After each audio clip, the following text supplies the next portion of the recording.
E aqui o nosso estudo, continuação das nossas lives anteriores, frutos da justificação, né? Baseado em Romanos 5, já vimos na primeira aula, versículos 1 e 2, na segunda aula, versículos 3 e 4, hoje nós vamos ver apenas o versículo 5, né? Porque ele fala de um fruto que é o fruto por excelência, o amor.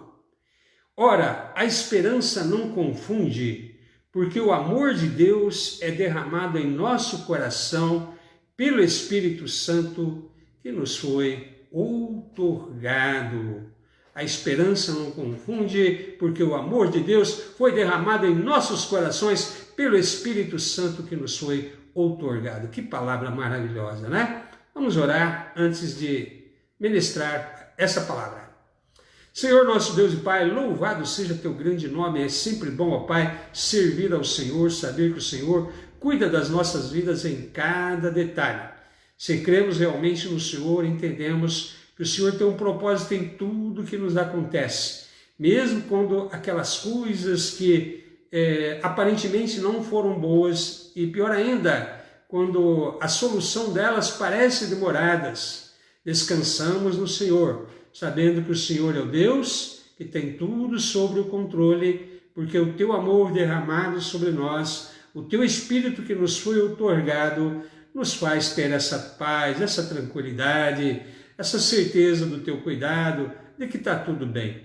Por isso, ó Pai, viver assim é maravilhoso. Muito obrigado pela experiência, ó Pai, da salvação, da justificação, ó Pai, da iluminação, da moradia do teu Espírito em mim, assim como nas pessoas que sentem, ó Pai, a mesma experiência, que outros venham a sentir também, por obra única e exclusiva da sua graça e misericórdia. Nós oramos, ó Pai, neste momento, em nome do Senhor Jesus. Amém, aleluia, né?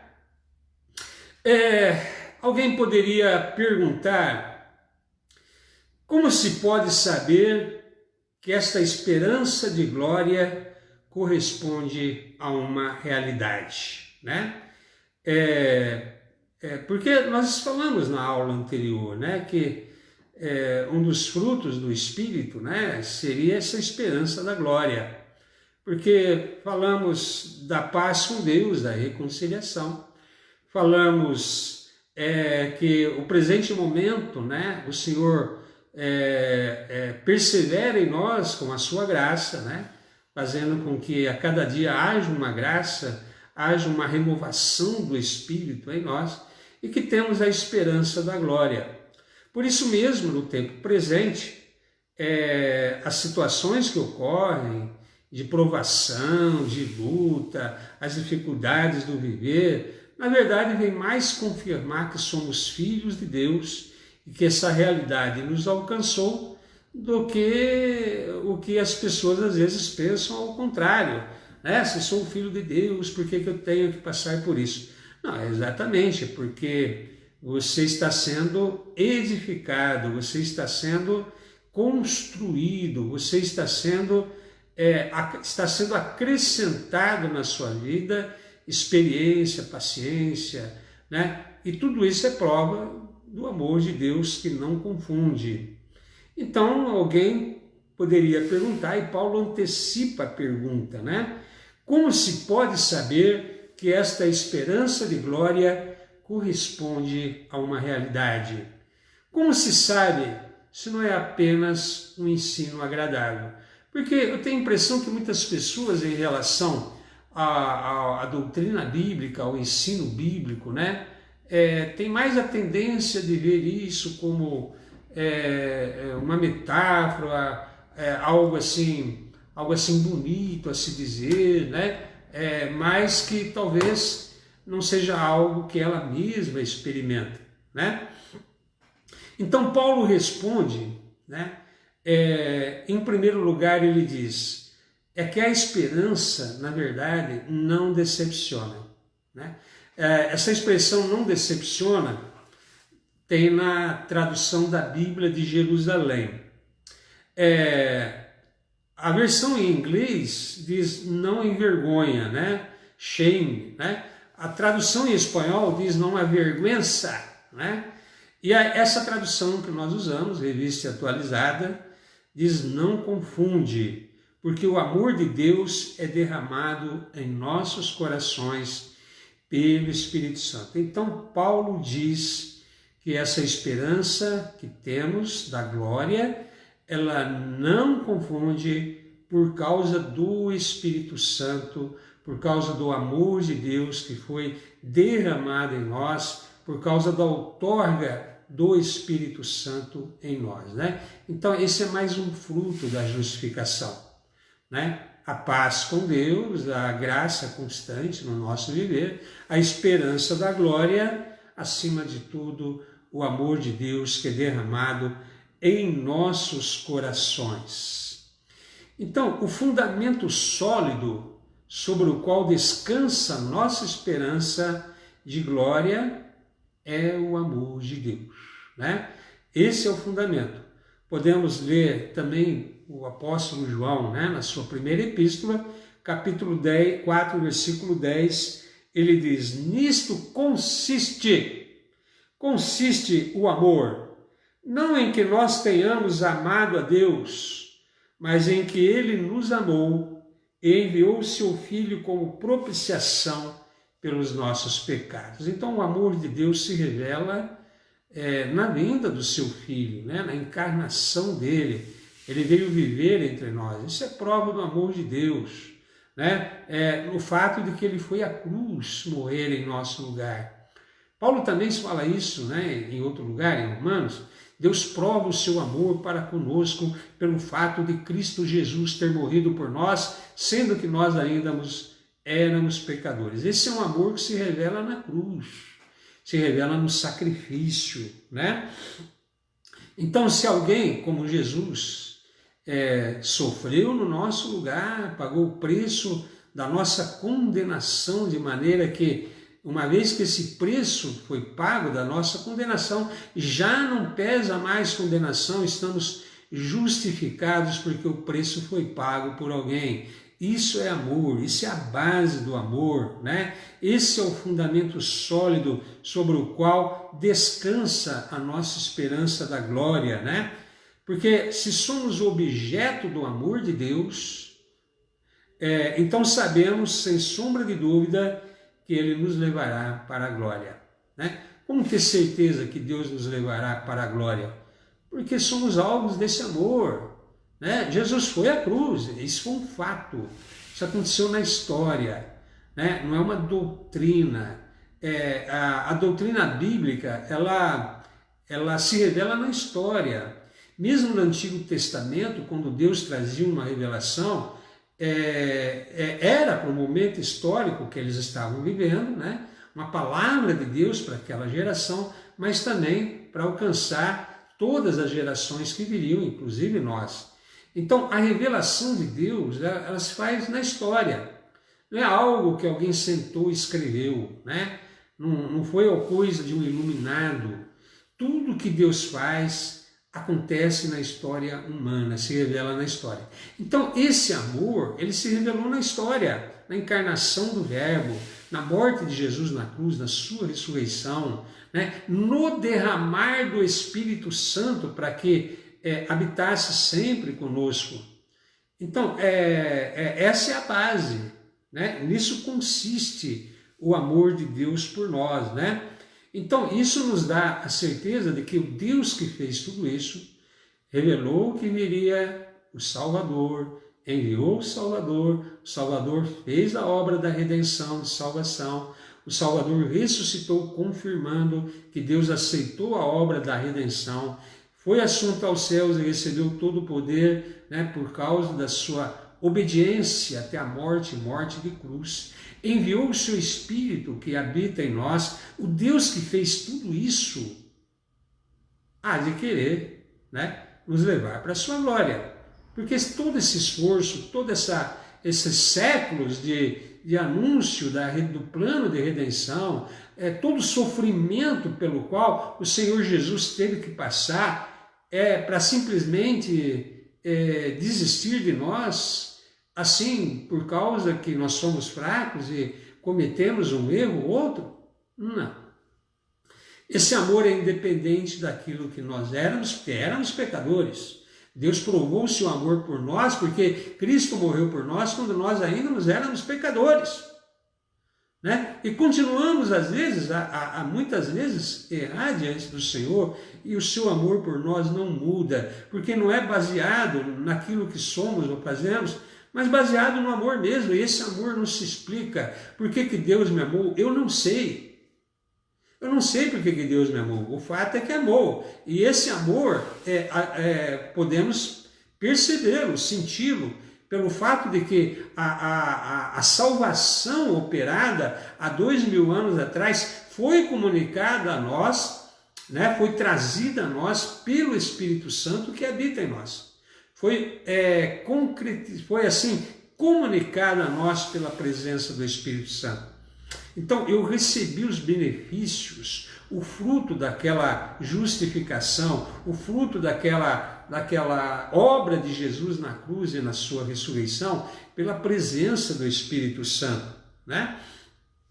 Então, nós confiamos em que nós vamos perseverar até o final, né? Porque não se baseia no meu esforço, se baseia no amor dele, se baseia nesse amor inexplicável. Eu não sei porque ele me ama, mas resolveu me amar e assim me chamou para pertencer a ele, ser dele, fez a obra que me permite ser salvo, colocou em mim o seu Espírito. Essa é a base da minha confiança no futuro, né?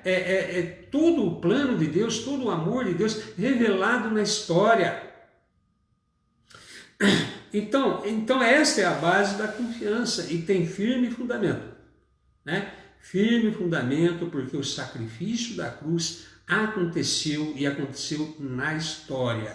Não é uma história, aconteceu na história, né? Então, por um lado, baseados no caráter que Deus está formando em nós, né? Na adversidade também podemos ficar confiantes. Porque esse mesmo amor que foi revelado em nós, pelo sacrifício da cruz, pela presença do Espírito Santo, né, também é um amor que se revela na construção do meu caráter. Né?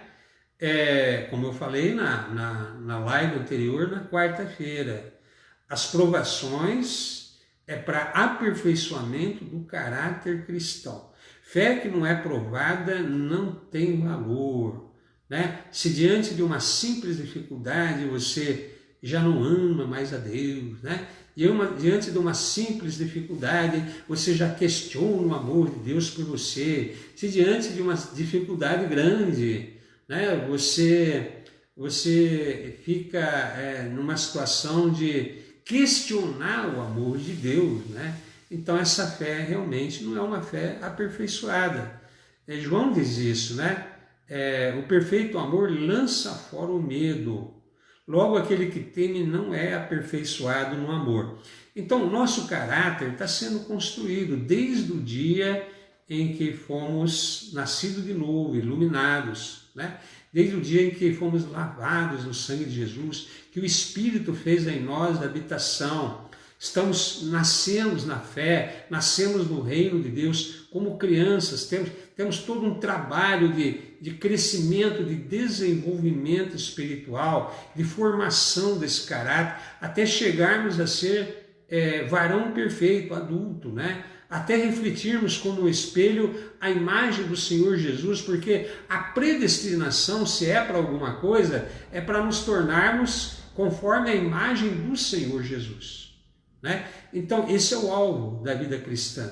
E na medida que eu vejo Deus trabalhando nesta minha pessoa, na formação do meu caráter, quando eu percebo que tudo que acontece está trazendo a mim um treinamento, porque quando falamos em experiência, e Paulo fala aqui em experiência, na verdade é um treinamento, porque haverá situações difíceis aí para frente, né? E já estamos percebendo que essas situações difíceis estão começando a se intensificarem e vão aumentar ainda mais. E você vai agradecer a Deus por todas as situações em que você teve que passar até agora, porque elas serviram para te dar experiência. Você está calejado com situações difíceis, você está calejado com pessoas que não gostam do fato de você ser cristão,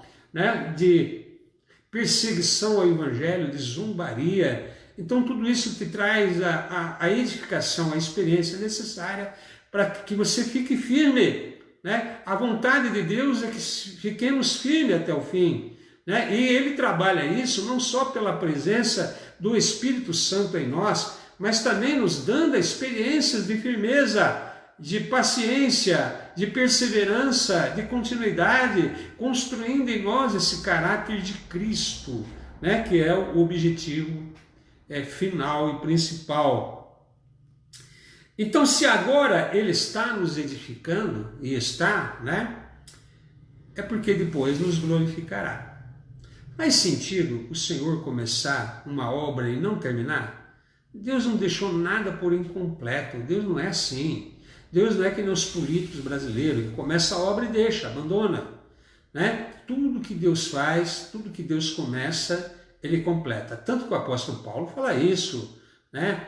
O Deus que começou a boa obra em vós, há de completá-la até o dia de Cristo. Não faz sentido você ficar pelo meio do caminho, né? Então, é também uma garantia que você tem, né? De que há uma situação que você pode ter a esperança da glória futura. Por quê? Você está sendo edificado. E na medida que você percebe que você está sendo edificado, é porque Deus pretende glorificar você mais tarde. Então nós chamamos essa etapa, né, de santificação, né, da conversão até o dia da sua morte, ou se Jesus vier hoje, do arrebatamento, né, sem precisar passar pela morte. E depois será a etapa da glorificação, você estará glorificado junto com o Senhor, né, e virá com Ele sobre as nuvens, né, haveremos de reinar com o Senhor. Então, esse processo, né, é importante. E é importante não apenas porque está nos construindo, é porque, justamente porque Ele está nos construindo, é que nós temos certeza que nós vamos participar da glorificação. Deus está me construindo. Se está me construindo, é porque eu vou participar da glorificação. Então, o cristão precisa entender as coisas, né, que os apóstolos nos ensinaram aqui nas suas epístolas, né? O Senhor está edificando a sua vida, você percebe isso, então você vai ser glorificado. Não, Deus não faria isso. Por que Deus vai edificar alguém e descartar? Ele não faz assim, né? Ele começou a boa obra em você e há de completá-la. Então isso te dá a esperança, a certeza da glória, que você irá participar dessa glória, apesar de muitas vezes você ficar desanimado com uma coisa ou outra, você ter que ter paciência com situações que acontecem no viver. O Senhor está me ensinando a ter paciência em todos os anos. Tenha paciência, né? Por todas as situações que acontecem. Às vezes eu preciso falar isso para algum irmão ou outro. Tenha paciência, não fique nervoso, né? Porque isso está me treinando, né? Isso está me treinando, está treinando a vocês também, no sentido de que lá para frente nós vamos precisar dessa experiência da paciência, dessa experiência da perseverança. Então, podemos ter confiança em seu amor que jamais nos abandona, né? Interessante isso, né? Que no passar por tribulações, Deus estando nos aperfeiçoando, então Deus não vai fazer isso à toa. Posso ler 1 João 4,17. Nisto é em nós aperfeiçoado o amor, né? Nisto é em nós aperfeiçoado o amor. Agora aqui é o apóstolo João. Para que no dia do juízo mantenhamos confiança, né? Pois segundo ele é, também nós somos neste mundo. Então o amor precisa ser aperfeiçoado através de todas as coisas que Deus não só permite, mas ordena que aconteça na minha vida e na sua. É falta do amor de Deus? Não. Deus está treinando os seus filhos para serem não crianças mimadas, não continuarem infantis. Deus está forjando homens e mulheres de valor, pessoas forjadas na dificuldade, né? Treinadas na adversidade, né? Pessoas que compreendem que isso não é falta do amor de Deus, isso é cuidado de Deus, isso é treinamento. Veja que todos os servos do Senhor foram treinados no deserto, que é um lugar de dificuldade, né? Você tem aí Moisés, você tem aí o próprio Jesus, né? Que tão logo foi batizado, passou 40 dias no deserto sem comer, né? Elias foi para o deserto, João Batista vivia no deserto. Quer dizer, servo de Deus é treinado no deserto. O povo de Israel ficou 40 anos no deserto. Então, nós temos que entender que a salvação é para que você, né, se sinta sem nenhum probleminha na sua vida, todo confortávelzinho. Eu não quero passar por nenhum problema. Isso é ser criança mimada, birrada, né? Isso não vai fazer você crescer nunca. Vai ser sempre criança na fé. Vamos despertar. Tudo isso que está acontecendo tem um propósito de Deus. Você gosta de repetir aquele versículo: todas as coisas cooperam juntamente para o bem daqueles que amam a Deus, para aqueles que vivem segundo o seu propósito. Você gosta de citar, né? Só que quando algumas coisas acontecem que você fica desconfortável com elas, você questiona por que aconteceu, né? Não, realmente tudo acontece para o bem daqueles que amam a Deus, né? Então, mais uma pergunta aqui. Como você sabe que Deus o ama desse modo? Como que você sabe que Deus o ama desse modo? Pela experiência íntima que temos daquele amor, porque Deus tem enchido nossos corações com o seu amor, por meio do Espírito Santo que nos tem dado. Você lembra, você não tinha esse amor de Deus antes, você era uma pessoa rancorosa, né? Odiando e sendo odiado, invejando e sendo invejoso, né? Você sabe que uma mudança aconteceu na sua vida quando houve a conversão. Você sabe que quando você foi lavado dos pecados, saiu aquele peso de cima dos seus ombros, né? Você se sentiu leve, caminhando em nuvens. Você sentiu uma alegria que você nunca experimentou antes. O amor de Deus foi derramado sobre você e nunca mais saiu. Essa é a sua nova realidade, não a anterior, né? Não a anterior. O amor de Deus te alcançou, apesar das dificuldades que surgem, que pode parecer que esse amor esfriou nada, está lá, está sempre lá, né? Então, a todo crente é dado o Espírito Santo, né? Essa é o que nós depreendemos das Escrituras, porque faz parte do pacote, né? Deus apenas não nos limpa e deixa vazia a nossa casa. Ele nos limpa para que sejamos santuário para que o Espírito Santo habita. O mistério que fala Paulo lá em Colossenses é Cristo em nós, né? Cristo em nós. O que é um cristão senão alguém em que o Espírito de Cristo vive? Se alguém não tem o Espírito de Cristo, esse tal não é dele, diz o apóstolo Paulo. Então, um cristão é alguém que tem o Espírito de Cristo, senão não é. E o Espírito de Deus comunica com o nosso espírito que nós somos filhos de Deus. Então todo cristão tem o Espírito Santo. E se tem o Espírito Santo, algum dom tem. Deus concede pelo menos, no mínimo, um dom para cada pessoa. Para uns deu 2, para outros deu 5, para outros deu 10. Tudo de acordo com o propósito, o chamado de Deus para aquela pessoa, mas todos têm, além da presença do Espírito Santo, recebe alguma capacitação, E o amor, com certeza O amor, com certeza porque o amor de Deus é derramado nos nossos corações. Então, a todo crente é dado o Espírito Santo e uma das suas atividades consiste em derramar em nós o amor de Deus, Não o nosso amor para Deus, mas o amor dele por nós. Fique bem claro, nós o amamos porque ele nos amou primeiro. Vamos ler aqui o que o apóstolo João escreve aqui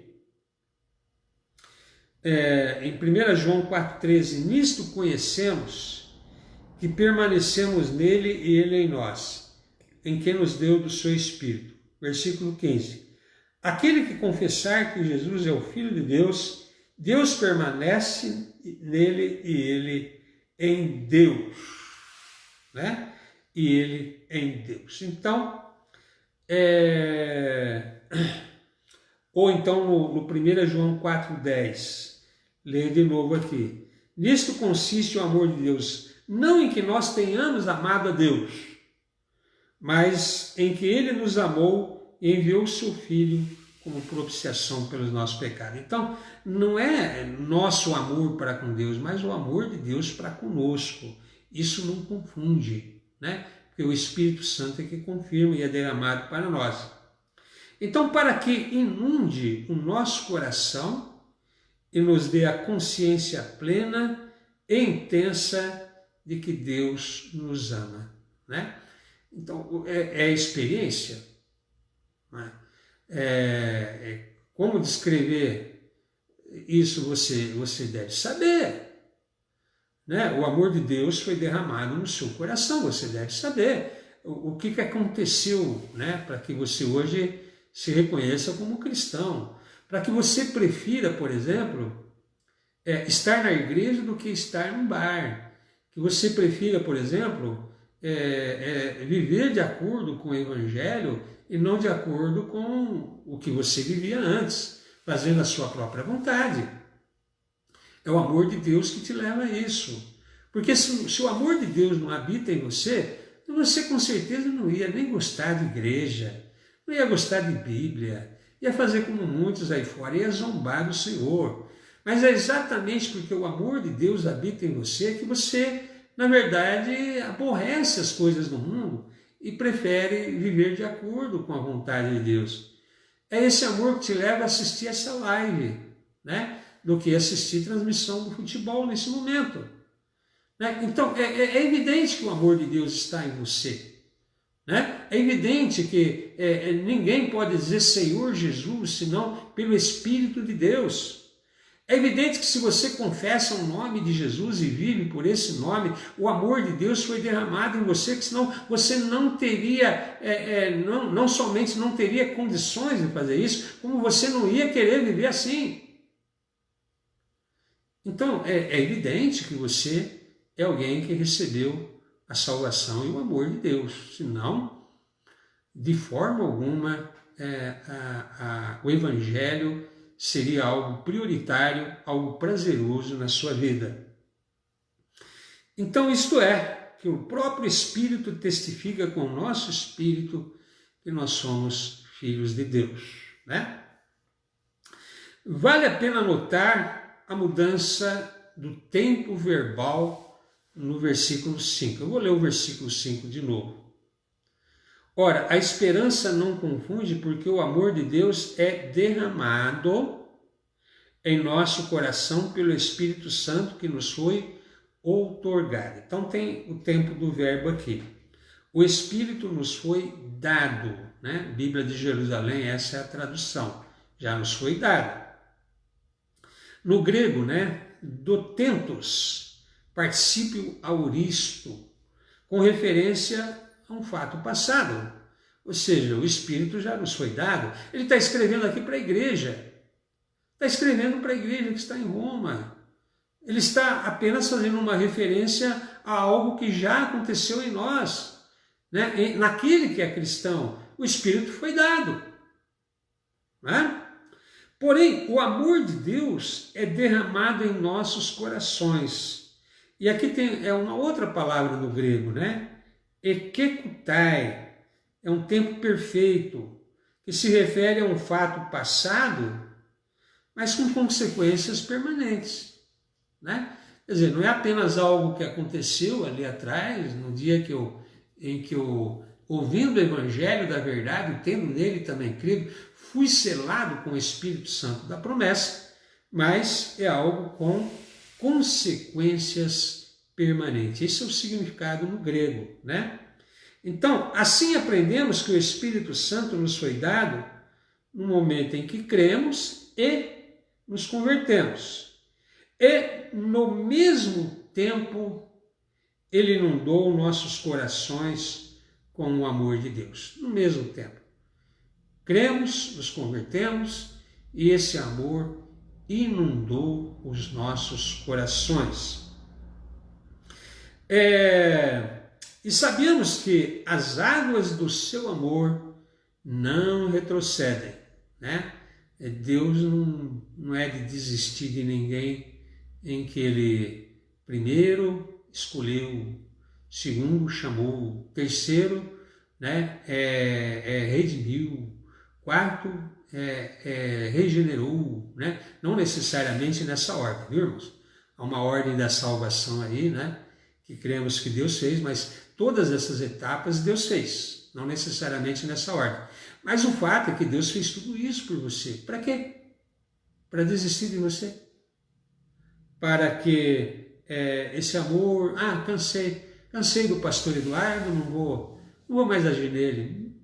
Não faz sentido nenhum, Deus não é assim, né? Para que ter gasto todas essas etapas? Eu não consigo imaginar um Deus que erra na sua escolha. Eu não consigo imaginar um Deus que se arrepende de ter feito alguma coisa, ter escolhido alguém, né, para ser salvo, para ser filho, nos adotou por filho. Ai, que arrependimento de ter adotado o pastor Eduardo como filho. Isso nunca vai acontecer, porque Deus sabe, Ele é o Deus, o Deus que conhece todas as coisas, né? E me amou, independentemente do que eu era. Eu já era pecador, não precisava nem me ter me amado. Eu já estava perdido, condenado. Ainda assim Ele me amou. É para desistir de mim, simplesmente? Ou para ir me aperfeiçoando na medida em que eu vou vivendo, me construindo para um dia ser glorificado junto a Ele? Então o Espírito Santo dado uma vez faz nascer em nossos corações um constante fluxo do amor divino. Jesus falou isso, né? O Espírito Santo seria, naquele que cresce, uma fonte a jorrar para a vida eterna, né? Não era uma aguinha que passou no meu coração e me refrescou num determinado momento e a fonte secou. Não. Aquele que crê em mim, né, o Espírito Santo será nele uma fonte, algo que está sempre ali, né, a jorrar para a vida eterna. Deus não dá o Espírito sem medida, pelo contrário, Ele deseja que nós transbordemos do conhecimento dEle para conhecermos esse amor, né, que excede todo entendimento, né? Então há um caminho aí na sua vida cristã, né? Há toda uma situação de crescimento que Deus deseja na sua vida. Então vamos resumir aqui, né? Vamos resumir aqui para ir terminando. Os frutos da justificação são 3. A paz de Deus, né? Que nós já vemos, né? Que põe fim à inimizade contra Deus, né? É fruto de ter sido salvo, ter sido justificado, Deus se reconcilia conosco na pessoa do seu Filho. A graça como estado no qual permaneceremos, quer dizer, para todo dia que precisarmos tem graça, né? Tem uma graça especial para cada situação que haveremos de viver, né? Com a tentação nos dará a força pela qual a possamos resistir de forma, né, que não tem como, né, nós sermos realmente derrotados. E olhando para o futuro, a esperança, a expectativa de gozo, né, na confiança da glória de Deus. Então nós temos a confiança que o Deus que começou tudo isso há de nos levar para a sua glória, né? Esta esperança nasce do caráter que Deus está formando em nós por meio da experiência.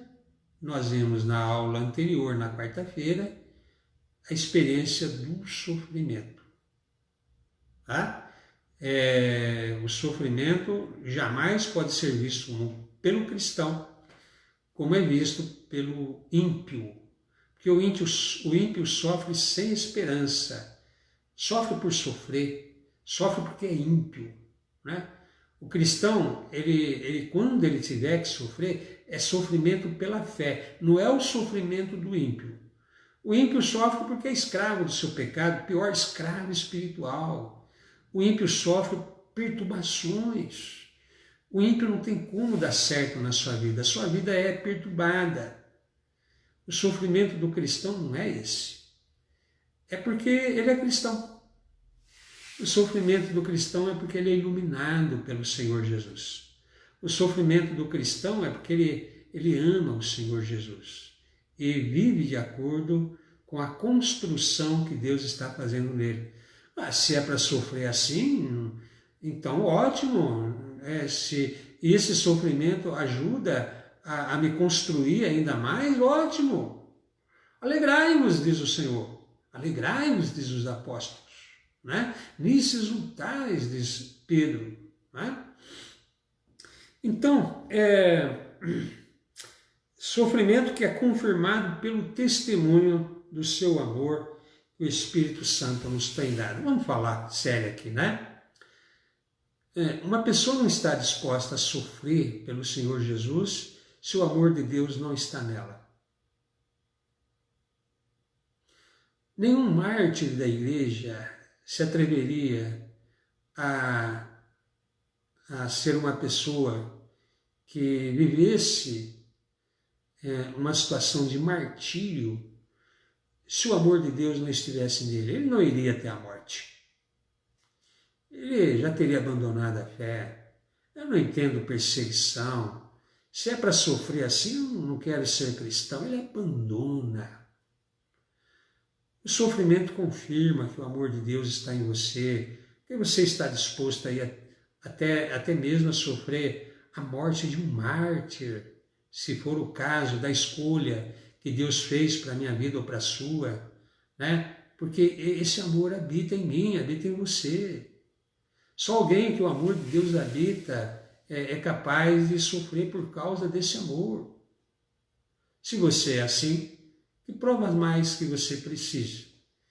E que o amor de Deus foi derramado no seu coração. Você tem prazer no Senhor. Você está assistindo essa live. Você tem saudade da igreja. Você está atento ao que está acontecendo ao mundo. Né? Na expectativa de que, quem sabe, o Senhor está para voltar. Tudo isso é prova do amor de Deus. Porque as pessoas que estão aí fora até zombam da possibilidade da volta de Jesus, até escarnecem de Jesus. Mas como o amor de Deus está em você, você não é assim. Você está disposto a permitir que Deus construa você através daquilo que Deus planejou para a edificação da tua vida. Que Deus te abençoe. Nós vamos terminando aqui. Senhor, nosso Deus e Pai, abençoe a pessoa que ouviu esta ministração, que ela cale fundo aos corações das que ouviram, para a edificação do teu povo, Pai, porque esse é o objetivo da sua palavra. edificar, consolar, né? Também exortar. Que o Senhor nos abençoe nesta caminhada, nos tempos em que vivemos. Em nome do Senhor Jesus. Amém. E até a próxima ministração, né? Domingo de manhã.